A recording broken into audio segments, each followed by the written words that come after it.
Ladies and gentlemen, welcome back to another video, man. Today we're reacting to the 50 greatest NBA players of all time. I'm a little bit late to this video.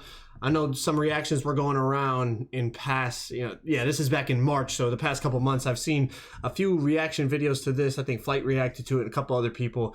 I never watched the video or the reactions, so this is my first time watching this. Listen, the one thing I will say is anytime there's a list of anything, but especially of NBA players, not everyone's going to agree about it. So I'm sure I'm going to disagree with a lot of stuff, but I'm going to try not to nitpick too much. I understand, listen, you might have somebody at 15, I have them at 18, but at least it's close. But I'm sure there's going to be some stuff that's just ridiculously out of the question. I mean, I already see there's over 1,000 dislikes, so let's see what it's all about. This is by B Souls, so let's get into it. The NBA has had a rich history with many amazing... Man, let's just cut the cap. Y'all got nothing better to do. It's my top 50 all-time list. Let's go ahead and get... Alright, let me slow things down a little bit. So today we're going to be covering my top 50 all-time list as of late March 2020. I understand that there will be a lot of comments about very minute details about this list, but so this is back in March, but there's really not been that much basketball played since March because of the whole thing going around. So I do want you guys to keep in mind that I did incorporate a tier list as well, along with my ranking. There are 6 tiers total, and each tier doesn't really have a set criteria to it. Like, this tier is for people who have a case for the GOAT. This tier is for players who have longevity but no rings. There's nothing really like that, but to make it simple, each tier just accompanies a clump of players that I believe, for the most part, emphasis on for the most part, people can rearrange in whichever way they want, and I won't be overly upset. That's what I'm talking about. You might have them a couple spots ahead of me, but as long as we got them in the same ballpark, we're not going to complain. Oh, that being said, I don't want to spend too much time on the intro. Y'all know what a top 50 all-time list is. Y'all know what a tier list is. So let's go ahead and start the madness. Let's get into it. With spots 50 through 41. At number 50, we have Dwight Howard. 49, Ray Allen. 48, Klay Thompson. 47, Giannis Antetokounmpo. 46, Paul Pierce. 45, Patrick Ewing. 44, Dave Cowens. 43, Kevin McHale. 42, Walt Frazier. And at 41, to close off this part of the list, we have Bob Cousy. Now, just in general, the last 5 of a top 50 list is the part of the list that has the most leeway. Hold on, let's go. Let's bring it back a second. I was surprised and happy to see Dwight. People forget Dwight's prime. I believe 3-time Defensive Player of the Year. He brought an Orlando Magic team to the finals only to lose to Kobe Bryant, Kobe Bryant, Pau Gasol. There's really no shame in losing to them in the finals. He brought a team to the finals. He won 3 Defensive Player of the Years. Dwight Howard in his prime was a problem. It's interesting. Giannis, Paul Pierce, Patrick Ewing. See, like Bob Cousy, man.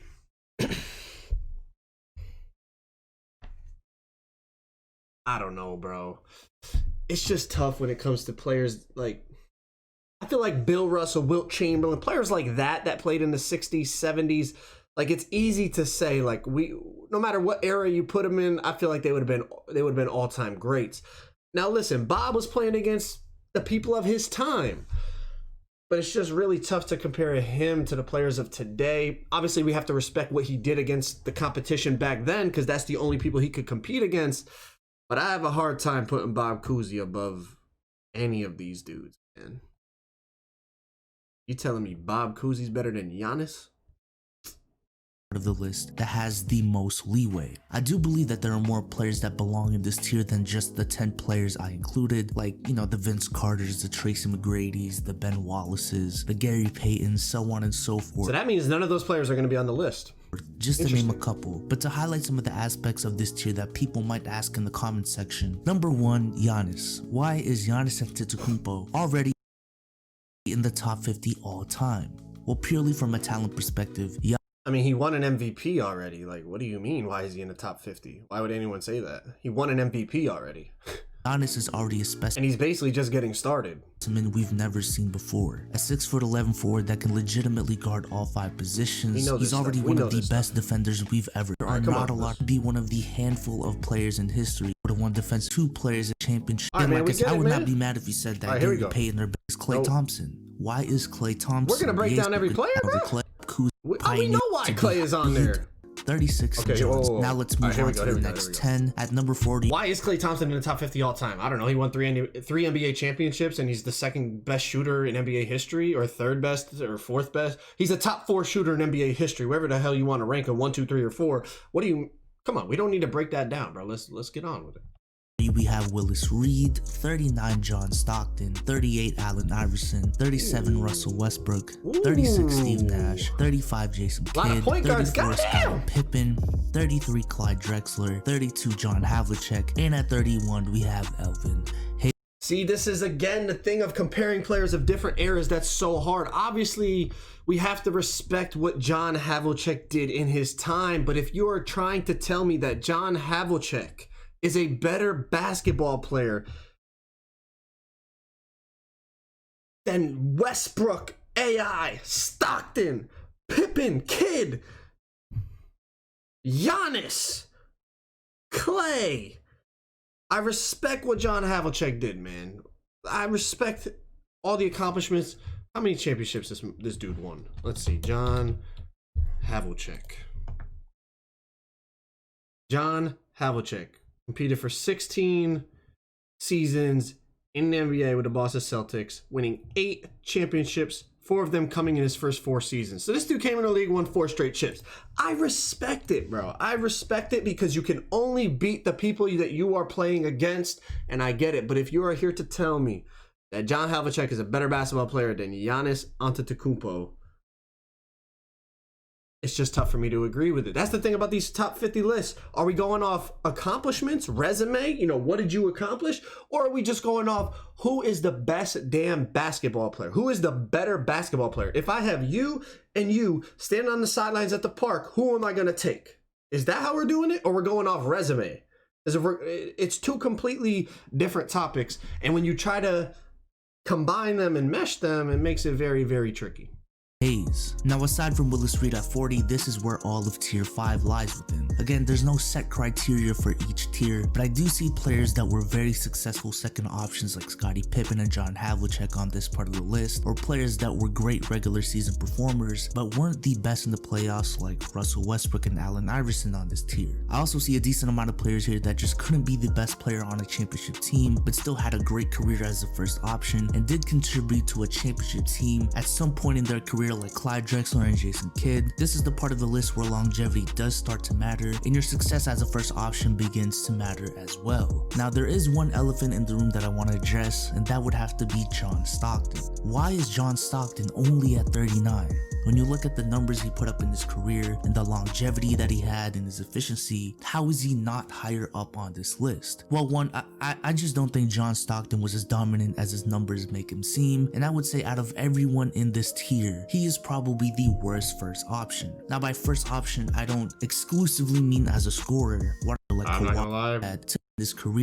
Chris Paul at Jon Stockton. 30, starting with Elgin Baylor at number 30, Rick Barry at number 29, Chris Paul at 28, James Harden at 27, Isaiah Thomas at 26, Bob Pettit at 25, Kevin Garnett at 24, Charles Barkley at 23, Karl Malone at 22, and David Robinson at 21. Now, the 31 and 50 slots for the most part, people won't really nitpick. Unless you're on YouTube like me. People are just looking for certain names to be included, but the top 30 is where the nitpicking really does start. Also, this is where tier 4 begins. Now, spoiler, there are more players within tier 4 in the top 20, so this isn't all of them. This is where the majority of those ringless greats lie. Players that have had tremendous careers, were MVP caliber players, were great first options, could have led some teams to the finals, but just never got a ring in their career like Karl Malone, Charles Barkley, James Harden, and Chris Paul, like those types of players. We also have players who are very close to being in that criteria, but got a ring outside of their prime. Like, I'm not gonna lie, this kind of, what is this, 30 to whatever, it's tough. It's tough to really like to distinguish who should be where. I think the tier overall is not bad though. I'll give him Robinson that. And Kevin the players Garnett he has in this tier part is of the list. Now again, solid. for a couple of things to be addressed. Number 1, Bob Pettit. Why is Bob? I mean, like, to say like who should be Barkley or should it be Malone or KG or Malone, like it's tough to say.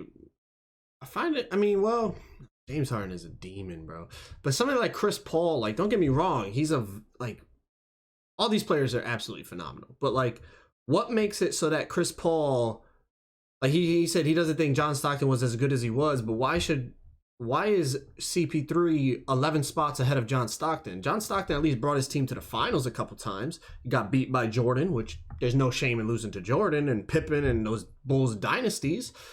But what, CP3 never been to the finals. Why, I'm not saying one is the better basketball player than the other. I'm just saying if we're going off legacy, like he's talking about, you know what I mean? Like, these ringless greats and all this stuff, why is he 11 spots better? That's just a question in my mind. I'm not saying he shouldn't be or he should be. I'm just saying, like, what was the reasoning?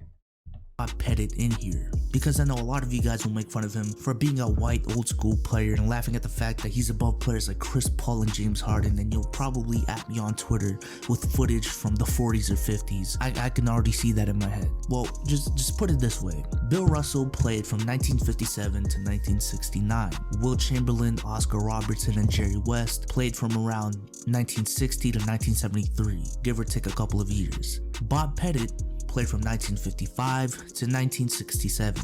So he had a lot of overlap between those four players who many people have no problem putting in their top 30. He was an 11-time All-Star, an 11-time All-NBA member, a 2-time MVP, a 1-time champion, also being one of just 2 players in history to lead their team past Bill Russell's Celtics and stop him from being a perfect 13 of 13, the other player being Wilt Chamberlain, and put up career averages of 26 points and 16 rebounds. So please read more about Bob Pettit's career if you can. Can't hate too much on Bob Pettit. He played against who he played against in his time. Like I said, the same thing with Havlicek and all that.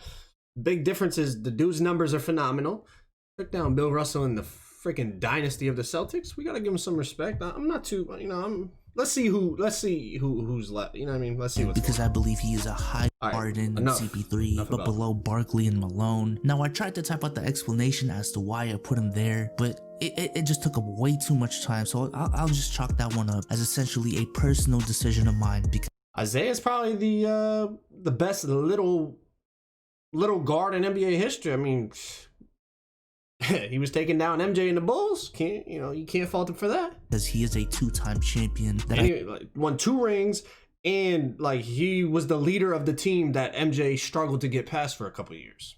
I still don't think had a better career than Barkley and Karl Malone. But again, because they are all in the same tier, I do see the argument for Isaiah being behind all. They're all in the same tier. Like I said, this tier is tough to kind of rank who should actually be where, but in terms of the players in the tier, it's pretty good. So can we just move on?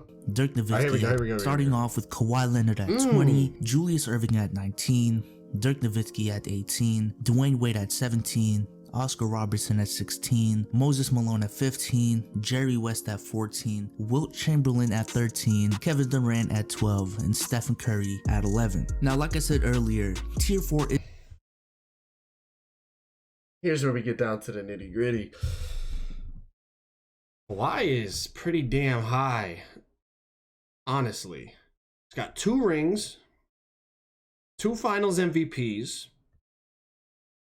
He was the best player on a championship team 1 time. He wasn't the best player on the Spurs. I know he won finals MVP, but he wasn't the best player on the Spurs. He was the best player on the Raptors, obviously, when they beat the injured Warriors. But a ring is a ring.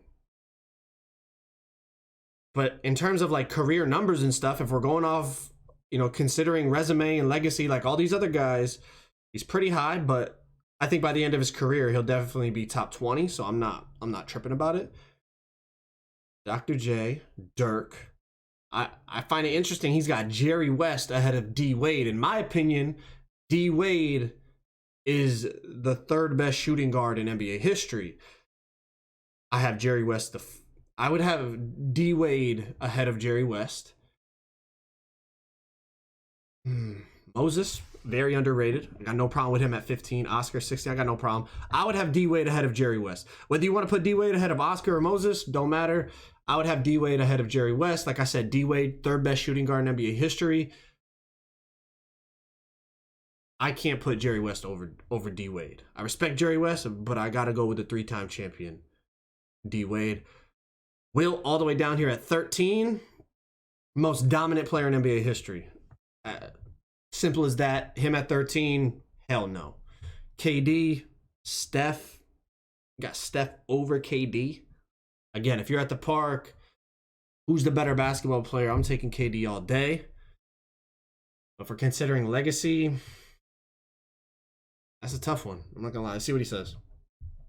Is continued on this part of the list with Kawhi Leonard, Julius Erving, Dirk Nowitzki, D Wade, and a couple of other players, and also includes the start of Tier 3. Now this part of the list, I can just see it. A lot of you guys will question this part of the list. Probably the biggest one that Wilt Chamberlain was is Wilt Chamberlain at 13. Now I do want to admit up front that Wilt Chamberlain was one of the players in this list that I really had trouble ranking. But if you watch this video of mine a couple years back that I made where I took a deep dive into Wilt's career, I don't think many people realize how much he underperformed in the playoffs. A lot of people attribute his lack of rings simply due to the fact that Bill Russell's Celtics existed and the fact that they were just that good. But if you analyze his career more closely, there were so many times where Wilt legitimately could have beaten the Celtics if he didn't underperform. His teams also had a higher chance of winning than most people think. A decent amount of those years against Bill Russell and his Celtics, Wilt Chamberlain was actually favored. And I just believe that he's underperformed so many times in his career that I truly believe that there are 12 players in history who have had better careers than him, including Stephen Curry and Kevin Durant, which understandably I can see people saying that it's premature to have him this high up on the list. Also, some of you guys might be questioning Kawhi Leonard. I don't think it's too early to have KD and Steph this high on the list. They are some of the greatest basketball players we have ever seen. Like you said, if we're looking at legacy right now, you could give Steph the nod over KD. If we're talking better basketball player, I think KD's a better overall basketball player than Steph. But let's not nitpick it too much. Let's see what he says about Kawhi. Leonard's placement at 20. Now again, Kawhi was one of those players that I had a lot of trouble ranking because he's accomplished so much in such little amount of time and doesn't have the longevity of a Karl Malone or Kevin Garnett or even the MVP to his name. But how many players in history can say that they have 2 Defensive Player of the Years, 2 championships, and 2 Finals MVP? That's what I'm saying. It's just he doesn't have like the career numbers. If we're going off legacy, he doesn't have the career numbers yet. He doesn't have the longevity yet. But I think he'll get there, which is why I'm not really tripping. Like, I'm not really too upset that he's this high. Like, the dude's going to be there, in my opinion, for sure. He'll probably even get a little bit higher, depending on what he's able to do with the Clippers. I mean, if he gets a ring or 2 or 3 with the Clippers, you know, he's going to be climbing into that top 10 for sure. He's on 2 different teams. Not a lot. We know what Kawhi's done, so let's try to get higher. Here we go, top 10. Of all time. Number 10, Shaquille O'Neal. Number 9, Hakeem Olajuwon. Number 8, Tim Duncan. Number 7, Larry Bird. Number 6, Kobe Bryant. Number 5, Bill Russell. Number 4, Kareem Abdul-Jabbar. Number 3, Magic Johnson. Number 2, LeBron James. And number 1, Michael Jeffrey Jordan. Michael Jeffrey Jordan. Hold on, let's back that up. And number 1, Michael Jeffrey. The players in the top 10, I agree with, except I would have Wilt in the top 10. But outside of that, the players actually in the top 10, I'm not upset with. Hakeem, it's weird. He's like one of the greatest players ever, but also one of the most underrated players ever. He took down Shaq in the finals when Shaq was with the Magic. Now, you look at the series, and it looks like Shaq got killed. Go look at the numbers. Shaq did way more than what people lead you on. They're like, oh, Hakeem just killed Shaq's Magic. Wins and losses, yes, but that is a team thing. Shaq held his own, and this was not peak Shaq, in my opinion. Peak Shaq, in my opinion, was on the Lakers when he was absolutely unstoppable for that three-peat. In my opinion, I would have Shaq ahead of Hakeem. I'm not too upset, though. They're pretty close. But, I mean, listen, if we're going off resume, Shaq's got 4 rings. Hakeem's got 2. Shaq has 1 MVP. I believe Hakeem has 1 MVP. I'd have to look at all. I'm not going. They're close. I would have Shaq over Hakeem, but I'm not too upset about that. Tim Duncan, Larry, Kobe, Bill, Kareem, Magic, LeBron, Jordan. Now, obviously, you guys know I'm a big LeBron fan, but anytime anyone has MJ at 1 and LeBron at 2, I'm not too upset about it. Like, you got, like, I'm not some Twitter just troll that just, you know, these dudes, they argue all day long about who's better. In my opinion, they're the 2 greatest players ever. If you prefer Michael, I respect it. I appreciate Michael's greatness, despite the fact I'm a LeBron fan. Like, if you're a basketball fan, you can, if you think LeBron's number 1, Jordan's 2, or you think Jordan's 1, LeBron's 2, you should be able to respect the other one, no problems at all, and I'm able to do that. It's not a bad, overall the list isn't bad. A few things I don't agree with, but let's just see a little bit of breakdown. I'm not going to watch too much of it. Jordan. There it is, my top 10 players of all placed in my club. 13, and the top 10 alone includes 3 tiers in itself. To address a couple of things that, again, you guys might be questioning. Number 1, Bill Russell. Now, first of all, if we're going off, this is the thing, when you mesh them, it's tough. But if we're going off straight resume, you can't tell me that Bill or Kareem isn't number 1. I mean, Kareem's got the most MVPs in league history, the most points in league history. He's got 6 chips, just like Jordan. I mean, his resume, if you go look at it, it's insane what he did, the longevity, all that type of stuff. Or if you want to go off just straight team accomplishments, Bill Russell, 11 rings. Boom, done and dusted right there. This is what I'm saying. We're meshing the difference of not just legacy and longevity, but also just who's the better basketball player. We're meshing them together, and that's when it gets tricky in terms of rankings. As I said, the only big problem I have is Wilt. I would have Wilt way higher into this top 10 than, you know, he's not even in the top 10. He's 13 here. I would have Wilt closer to top 5, but outside of that, it's not a bad list at all. Bill Russell is a player on this list that I would not be mad if he put in tiers. Is more in story shorts, most break. 2, simply I'll leave the link to the original video if y'all want to see. That's all the rankings right there. Yeah, that's all the rankings right there. Like I said, not a bad list at all. It's a good video. Let me drop a like on it for him. Yeah, good video. B Souls. I'll have to check out a couple more of his videos. If you guys want me to react to certain videos, man, you can send them to me over on Twitter or Instagram. Either one works, man. Hopefully you guys enjoyed. Drop a like, subscribe if you guys are new. I'm out. Peace.